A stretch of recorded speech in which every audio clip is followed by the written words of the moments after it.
So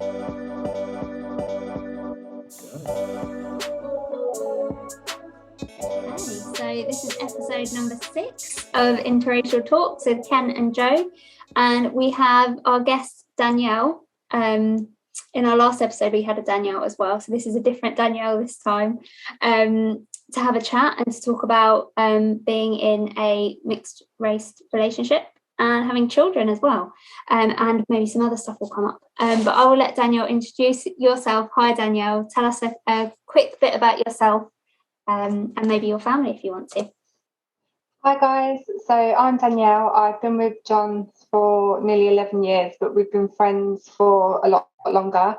We have 2 children, Evie and Isla, 5 and 4, and John has Ruby, who is 11 next year from a previous relationship. So yeah, that's us basically. And last year during lockdown, I randomly started writing children's books. So I have 2 out so far, and our 3rd one will be out end of the year. So it's called What Makes Our Family Special, based on Evie and Isla, going to different countries, learning about their heritage through adventure. Oh, that sounds so exciting. That sounds amazing, doesn't it? That's like a really good place to start in terms of, you know, those books. So what was the inspiration behind writing those books? And so during lockdown, I think I've always wanted to write a book, and I'm not sure why, because I wouldn't say I'm a writer. It was very much a fluke. But during lockdown, after what happened with George Floyd, I think a lot more conversations started happening, especially within our family and close family circle and friends. And a lot of things came to the surface that I didn't realise, that we all had discussions that we'd never had before. And I just wanted Evie and Isla to grow up always being proud of who they are and proud of their heritage, and knowing about the different heritages of our family. So both myself and John come from very blended families, and our family, so my side, I've got stepbrothers and sisters and half brothers and sisters who are like Greek, Italian, and on John's side, he's got sisters who are like from Trinidad and Tobago. And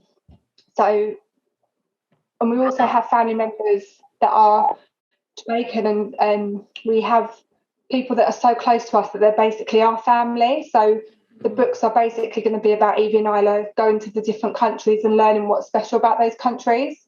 So that's where the idea came from, so that they would always be proud of every part of their heritage and proud of who they are. And I wanted it to also represent for other children that are in blended families. And so the books will hopefully, obviously all doing well, and we'll go on to so my cousin. Sorry? That's what we like to hear. I'm glad that they're doing well. Oh, thank you. So my cousin has Down syndrome. So eventually I want the books to go along that route of, like, you know, for us, she's our cousin, but someone else might look at her like she's got Down syndrome, but to us it's everyday life.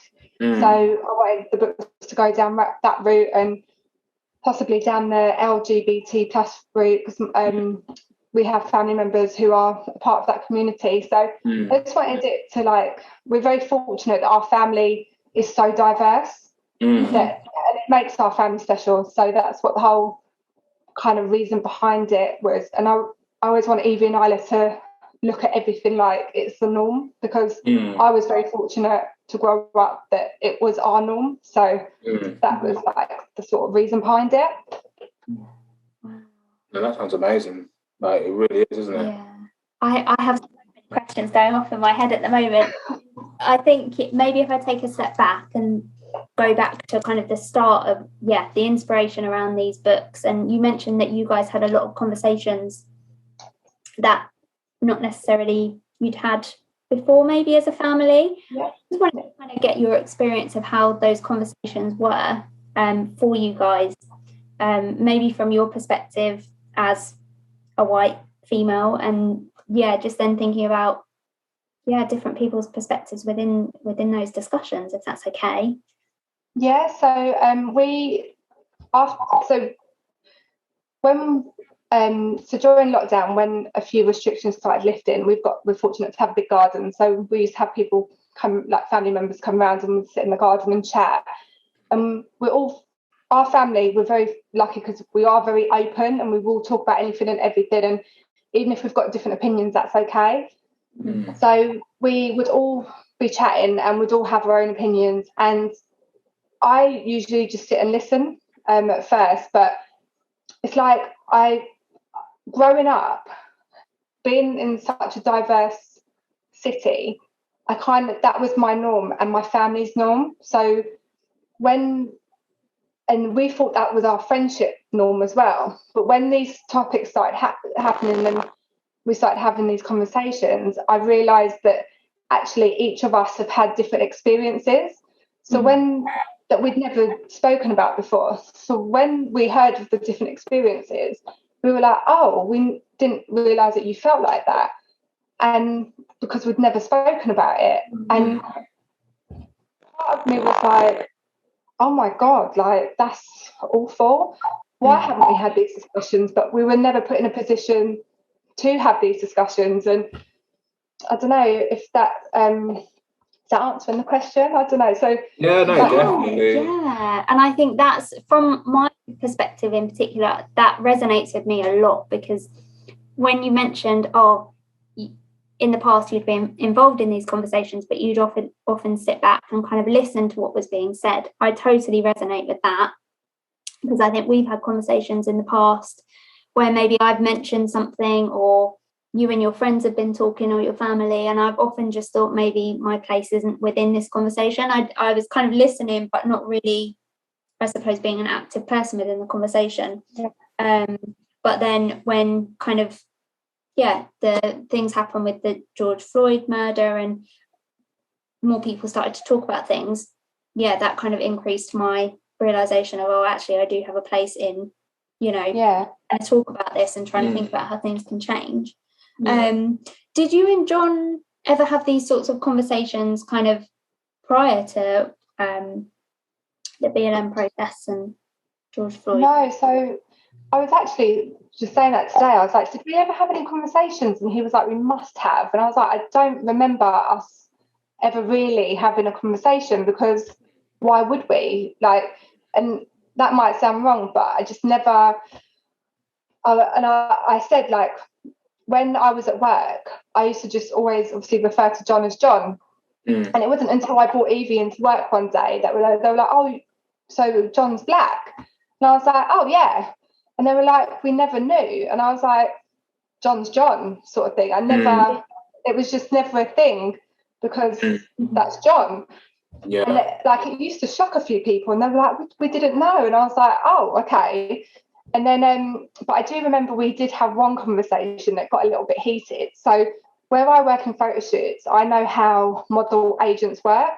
And one model might be really expensive and one model might be really cheap, and the agent might push for more money, and one agent might be like, yeah, whatever, just have her for whatever, or you're able to barter the agent. So I remember this thing came out about, I think it was about the time Black Panther came out, and there was like a list of what celebrities got paid what money, and there was a massive uproar about it, because they were saying that a lot of the black casts weren't getting paid as much as the white casts. And I remember me and John debating about it, and I said to him, I said, but you don't know what that person's agent is, how much that person's agent is fighting for it. Like Spider-Man's agent might have been like, no, I'm not having it, and it's got to be this amount. And whereas Forrest Whitaker's agent might be like, oh yeah, just because maybe I didn't want to believe that life is that cruel, that they are doing it because of the colour of someone's skin. But actually, like, looking back now, how ignorant I was, that actually it was probably what John was probably right, even though there is a limit. Like, I do know how agents work, because I'm sort of in that, but there is an aspect of what John was saying that had to be true as well, because of course it goes on. So that was one of the debates we had. But I think that the thing that shocked me the most was when we was having conversations, a lot of our friends had preferences of who they wanted their children to be with. It shocked me because I remember my boss saying to me once, who would you be happy for your child to be with? And I said, you know what, as long as they're happy and they don't change who they are, I'm happy as long as they're happy. And I really mean that. And not everyone has that view, and that's fine, but people we know have different preferences. And I remember me and my brother, we was like, what? Like, as long as they're happy, surely that's all that matters. And I was like, so that part really shocked me, because I always thought we kind of felt the same. And having a preference is fine, it's completely fine. But it did, and I remember taking a step back, thinking, wow, like, this is not what I thought. And my dad always says I look at life through rose-tinted glasses, and I think it really hit me how much I do. So yeah, that was a thing. Yeah, but I think as well that I guess that speaks to also the experiences you have, because you know, if so, you take that example of the Black Panther cast agents, and the models not getting paid the same amount of money. Now, automatically, I'm thinking, well, I'm not surprised about that, because I've been black, I've lived through and been exposed to racism in kind of every way, shape, and form, and racism isn't always overtly in your face and what they say and what they do. It's more now very covertly, kind of, you know, how they speak to you, how they treat you, what they expect of you, what they're willing to pay to you.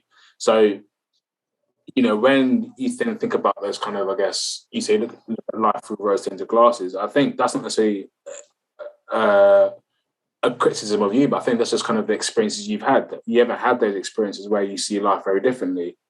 And so that becomes a norm. And I think, so for me, for example, you know, when me and Joe when me and Joe got together and stuff, and before I met her parents, I was like, you know what? I wouldn't be surprised if Joe's parents or grandparents had an issue with me. I wasn't expecting anything. And to be fair, we never had any issues whatsoever. They've been lovely to me, and they're great. But before meeting them, I was like, you know what? I wouldn't be surprised if Joe's parents felt a certain way about me, or someone in Joe's family felt a certain way about me, because that's just the world we live in. I think when you don't have those experiences, and you kind of, you know, you obviously live in a bubble, because that sound quite condescending. When you have your own experiences, that's what. And it's only until you start to kind of branch out and have different conversations. Conversations. You don't see the other side of the conversation. If we go back to the Euros, like Euro 2020, just gone, I was unlike the football. I was like, and I was like, look, I don't really care if England win. All I really care about is if the black players do well, because like, as soon as it goes wrong, they'll be the first people to get it. And Joe was like, she didn't, Joe say like she's not here. She didn't like dismiss it. She was like, I didn't really get it, what I was on about. No, but I did. But kind of after that, you kind of really saw it. Yeah, and that's the thing. I think it's because, Danielle, like you were saying, like having these conversations, you then learn things like, oh my gosh, people do have preferences. And I think a couple of years ago, maybe those conversations wouldn't have come up. 100%. And then, you just don't realise kind of how the racism is still very much a part of our lives. Just in different ways. Absolutely. Because I think, you know, a couple of years ago, racism was absolutely there and is still there.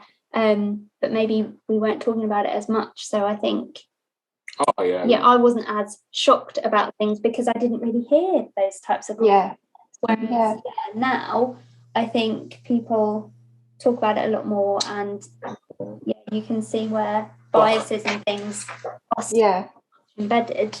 I think I'd say, I don't think we're not only just people, but I think white people are now willing to talk about it a lot more than beforehand, because to be fair, you know, when it comes to racism, the conversation has always been held by those who've been victim to it. So therefore, you know, the conversation between me and my black friends is going to be a conversation. We're not going to change that narrative, because me talking to a black friend about the racism we experienced, obviously they get it, they've seen it, they've been on the other side of it. now that, especially, you know, the white community or the majority of the white community are appearing to be more engaging and listening to it, that's when the conversation can then go further forward, because you can influence, you know, your work environment a bit more. You know, you can influence the conversation at work or with your friends in your social circles. I think that's maybe the difference, is that since, you know, George, unfortunately, the white communities are not actively paying attention and recognizing actually they play a significant role if things are going to change. Yeah. I wonder if there's something about kind of, you know, the allyship as well, and also that in itself is shining a light on people who maybe aren't so fussed about it, or it's not important to them, and, you know, it then creates a bit of a divide between the white people who want to be allies versus the, you know, the white people who might not say anything but who are very they're quite content as well. Yeah, they're quite content to let things be as they are, because it's not going to affect their pockets or their lifestyle. But I realise we're limited for your time tonight and the time of the podcast, and there are so many different avenues that we could go down. But I think it's really important to kind of focus on your books, because it's such an amazing thing that you've done, and I'm just amazed to hear about your inspiration and the fact that you're, you know, on your third now. So tell us about kind of that process of writing the book and how that was received. Maybe if we go back to the first one, tell us a bit about that experience. So last year, I just one day had an idea, and I just sat at my computer and I just wrote 3 books. And Barbados was actually so productive. So random. It was just so random. And then Barbados was meant to be my first one, but I sent it to a friend and she said it doesn't sound right. And so I was like, okay, cool. So I bought Guyana. Guyana was my first one. And so I just went through, I was looking for an illustrator, because where I've worked with imagery before, and my boss is very particular, I think he's brushed off on me. It had to be right, or I wasn't doing it at all. So I searched high and low for an illustrator, and I remembered a colleague, her cousin was an illustrator, so I got in contact. I sent her a picture of Evie and Isla, and the first drawing back, I was like, oh my God, please, when can you start? And so she was on not having much work either, so she'd never done a children's book before either. So I was like, can we get the first one out before Christmas? So she was like, yeah, cool. So from August to Christmas, she just banged it out. And then she was like, do you want the Irish one to be out before for St. Patrick's Day? So I was like, amazing. Yes, please. So she banged that out. And then she said, is it okay to do Barbados before the end of the year? And I was like, yeah, of course. And then after that, it'd be one a year. So we was like, yeah, brilliant. So the first one, when Guyana came out, so many people were like, oh, I didn't even know where Guyana was. Or they'd message me and be like, a friend of mine's from Guyana. And I did an event not long ago, and there was this girl, and she said, I've never met someone else with the same mix as me before. And a friend that was with me was like, this is what the books are about. So many people out there that have got a similar mix, and I just wanted to put in there as much as possible. So there's a few facts in there about the countries, what's special about the countries, just made it as colourful as possible. But yeah, I just wanted, and at the end of every book, it'll be Evie and Isla saying, we're proud to be Guyanese, we're proud to be Irish, we're proud to be Belgian, so that it just promotes them being proud. So it all happened so quickly, and I just called my dad one day and I was like, so I've written a book, and he was like, right. I did that. Like, what? So yeah, it was actually, my cousin actually read, when I did the first rough copy, she said to me, she was like, you've got to, I can imagine reading these to my sons, and she was like, you've got to do something with them. And I was like, okay. So yeah, I just did. So random. How have your daughters, do they get the books? Do they understand that it's based on them? They've taken it in, so this is based on me. How have they responded to it? they love it. They absolutely love it. They're like, they always say they know who's who in the book. Yeah.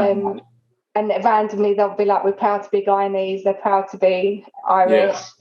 And then but I'm a bit obsessed with books. So we have a lot of books in the house. And I've recently bought there was a small percentage of diverse books on the shelves. So I looked at my bookshelf one day and I was like, oh my God, like mine are not diverse at all, like minimal. So we went out one day and I was like, guys, you can pick up like 3 books each. And like recently I've just been buying as much as I can because so there's a book called Hey You, the illustrator's called Dapo. And we read that book a lot, and a lot of what's in that book Evie likes to ask questions and talk about, and they are really good conversation starters. So she's always asking about what's happening on different pages, and I've tried to speak to her as openly as I can, obviously PG rated version, but it's really like and you know it's lovely to see her imagination just going wild, and that's what I wanted with these books, with the facts in there. I wanted them to be like, oh wow, that's amazing, or like see something and their imagination just go crazy. So in the Guyana book,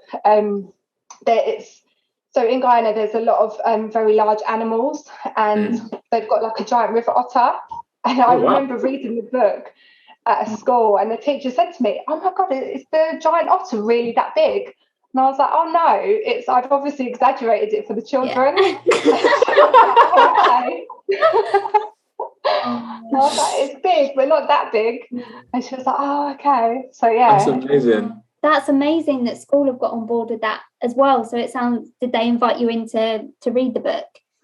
Yeah, and then they done so they sent a letter out to all the parents, and I'd done like £1 off, and a load of parents bought the books, and I've had some like really good reviews about the book so far. So yeah, I mean, it's amazing. Oh, that's fantastic. And it's so important with books, and like you know, being able to identify and kind of see yourself in books, because without that, you know, you don't think it's possible. And you know, so that's amazing that you're creating that, not only for your kids, but you know, for kids everywhere who, you know, want to see, you know, get my words out, see kids from like different, or see books about different cultures, different areas, and actually that's the norm. It's not just one narrative, not just one story.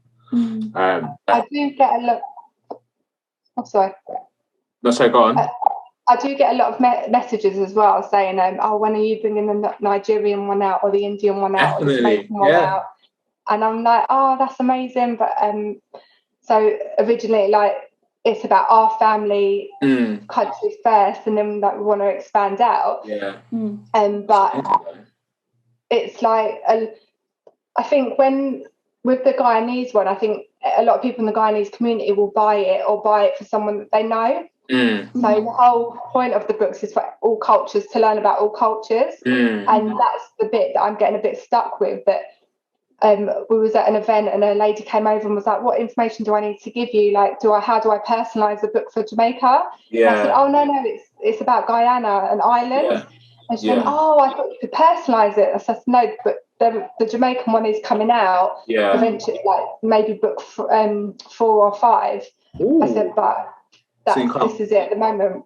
So I want all communities to buy the books so that their children can learn about other countries and other cultures. And definitely. That's fantastic. 100%, because it's all about learning, and I guess that exposure to, you know, one thing isn't the norm, and people often different parts of the world, and you know, that's the world we live in, and the only way you're going to learn about other people and other people's cultures by talking to them and reading about them and learning. And I guess that buzzes that and creates that natural environment. And when they're kids, that's the best place to start. And it's exciting as well, isn't it? I think so often when you look at, you know, I don't know, like history books, or, you know, you explore where you come from and your heritage, I think a lot of the time maybe there's a bit of a stereotype about things being not so exciting and maybe quite good. But this sounds like you've got a really engaging way of being able to educate your daughters as well and about their heritage, and it sounds like they've had a lot of fun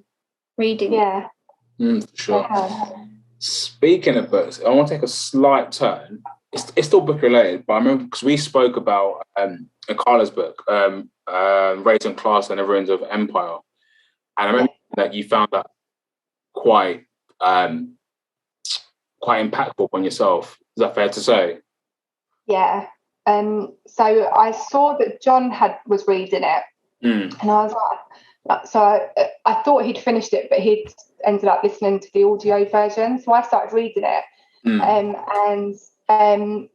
chapter 4, I think it was when I found out my mum was white.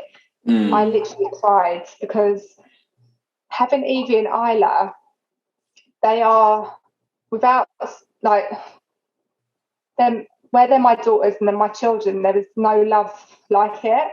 And I think the thought of them not being able to come to me about anything, or like to look at how to think that they might look at me, or they might think that I look at them differently. It really broke my heart a little bit, because so I was talking to my friend about it, and you know, if they've got a mixed race auntie that they feel like they can go and talk to, amazing, that they can go and, but I think it just made, I don't know, I would never want them to ever feel like they couldn't connect with me over something that I grew up never thinking there was an issue with. So that really upset me. But I know our family unit, they are around diverse cultures all the time, and there's people that they can go to. But as their mum, I always want them to come to me. That's not real life. Your mum. I'm aware. But your mum, aren't you? You know, I think when everyone feel rough, you feel down, I think, or more often not, going to talk to your mum. So I think you to want to have that you have that protection, don't you? You want to keep them safe in the world, because the world isn't always a nice place. I mean, I read that book, and we don't have children. But that was the spark for me, because I know exactly what you're talking about in that book. Got to even thinking about the prospect of, you know, children one day, and realization one day that maybe, you know, your mum is a bit different to you as a mixed race child. And I guess in order to, you know, it sounds like you're doing amazing things to try and educate Evie and Isla, and as, you know, being a mum of a white race. And I guess for other people listening to this podcast, like what would you say has helped you kind of through that process, from reading that part in that book to thinking about, right, okay, how can I educate Evie and Isla, but how can I as a mum kind of work on this challenge, I guess? So I'm very fortunate to have amazing people around me that give me advice. So I am very fortunate. And if I've got a question, I've always got people that I can go to, and they'll give me honest advice. But also in the book, I remember thinking years ago, because we'd not had conversations and our family and friends are our norm, I did remember thinking that slavery happened so many years ago, like we're moving forward, things have changed. But reading the book, and actually Carla mentioned that people still think that they don't do actually what goes on today, that there's racism everywhere. It was a bit of a light bulb moment that's how I thought years ago, and actually it's still there, and but we just didn't know, and we'd spoken about it. So that book made me realise just how sheltered I've been, even though I live in a very multicultural city. So now it makes me think, okay, with Evie and Isla, I'm going to tell them that these bad things happen, but I also try and spin it into a positive light and say, but it's okay, because things are changing and things are different now. And I just, you know, there's more on TV, there's more in books, and I just try to I don't know if I'm just winging it basically, but if I see something in a book, you know, in the Hey You book, at the end there's a pregnant lady with with her wife or girlfriend. Mm. And Evie will say, oh, but they're two girls, they can't be. And I'm like, yes, they can. As long as you love someone, that's all that matters. So I just try and make everything her norm, so that when she sees something, it's her norm. Or I don't think she realises that I'm white and she's mixed race yet. She always says that I'm yellow and she's brown. And I'm like, well, I'm not yellow. I'm pale. But I always say to her, like, we might have different skin shades, but we bleed the same. We are the same. And like, we see a lot of our family all the time, so that they're around different people that can, like, that I think we're all quite positive. So we would always talk to them in a positive way. I don't know. Have I gone off on a tangent, or have I? No, I think that's so great. I think So I think you've been just really honest, because I think there's no blueprint. Blueprint to how to deal with racism, because it's 2021 and people still find it difficult to talk about. So, it's going to be 10 times harder to speak about it to young daughters, and you want to sugarcoat them. You don't want them to see the bad in the world. I guess at the same time, you need to, over time, they're going to experience things and see things in the world. And so I don't think I think you answer the question as best you can, because you answer from your own experiences, and that's all you can do. I think the more you grow in things, your experiences do change. Yeah. We actually went to a christening not long ago, and there was I don't think the term dwarfism is the right term anymore. I'm not sure, but we went to a christening, and there was a lady there who had dwarfism, and I remember Evie saying, "Oh, mummy, look, there's someone with an adult face on a child's body." And I remember like looking for a book, and there was no books on apart from obviously Snow White and the Seven Dwarfs. And I said to her, I said, that's right. And I explained it to her, and I said, but she's still a beautiful person. And I think if you always, whoever they spot in the street, kids are always going to make a comment because they're innocent. And she says what she saw, but I always say, but make sure you go and tell that person that they're beautiful. And then, I've really tried to encourage that everyone's beautiful on the inside, and and I think as long as you're encouraging the love, I think that's probably, I don't know. No, I think you're right. I think it's kind of summed it all up. And I think as long as you're encouraging love, that's all you can ask for, that's all we can do, because everyone has their own differences and own challenges, but so we all bleed the same. We all have the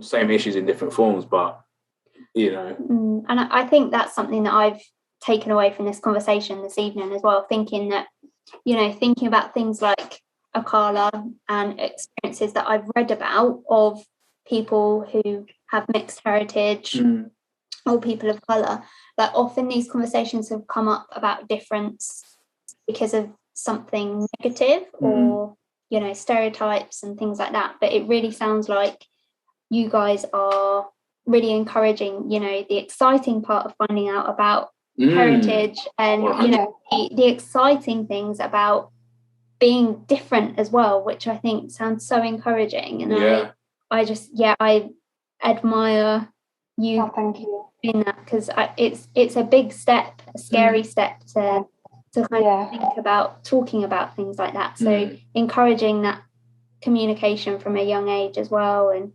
the lovely side of it as well, and the beauty is just it's great. So thank you you've definitely educated me this evening, so thank you very much, Danielle.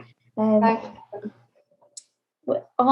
don't think I have any other, I probably have loads of questions, but I think for now I don't think I have any others. Do you? No, I think Danielle, I think you summed up amazingly, kind of as you did, just encouraging the love, because there's so much out there in the world that isn't always positive, but actually there's so many positive things that are happening, and things are changing, and these sort of conversations are pushing it in the right direction. So I think you're right. I think encouraging the love is something that I love that phrase, by the way. It's an amazing. You should get on a shirt, put it in your next book. Yeah. But no, if you something, I think it's just get some merch. Yeah, no. I think it's perfect. I think it sums it up just right. Encourage the love, because why not? There's no reason not to. Yeah.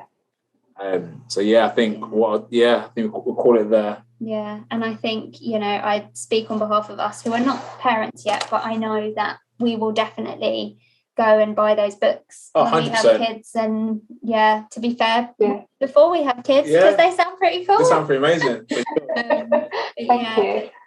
Thanks so much, Danielle. And before we finish, is there anything else that you wanted to share, or Where can people find you? Where can they find your books? So my website is www.bluestella.co.uk, and yeah, all the books are available. I've also done some tote bags with a slogan, "I'm proud to be me," and I do affirmation prints for kids as well. So far we've got What Makes Our Family Special, Guyana and Ireland, and Barbados will be out at the end of this year. So in time for Christmas? In time for Christmas. Oh, there you go. So yeah, and fingers crossed, all going well. I'm debating whether we're going to do Trinidad and Tobago or Jamaica next. A lot of people are asking for Jamaica, so we'll see. Sounds a popular do one. a poll. Yeah. Do a poll. Oh, yeah. I love a poll. Yeah. Poll. Perfect. Fantastic. Well, thank you so much for your time this evening, Danielle, and thank you. Cheers. Good luck with the books. Thank you very much. Sweet pleasure. Take care. Take care.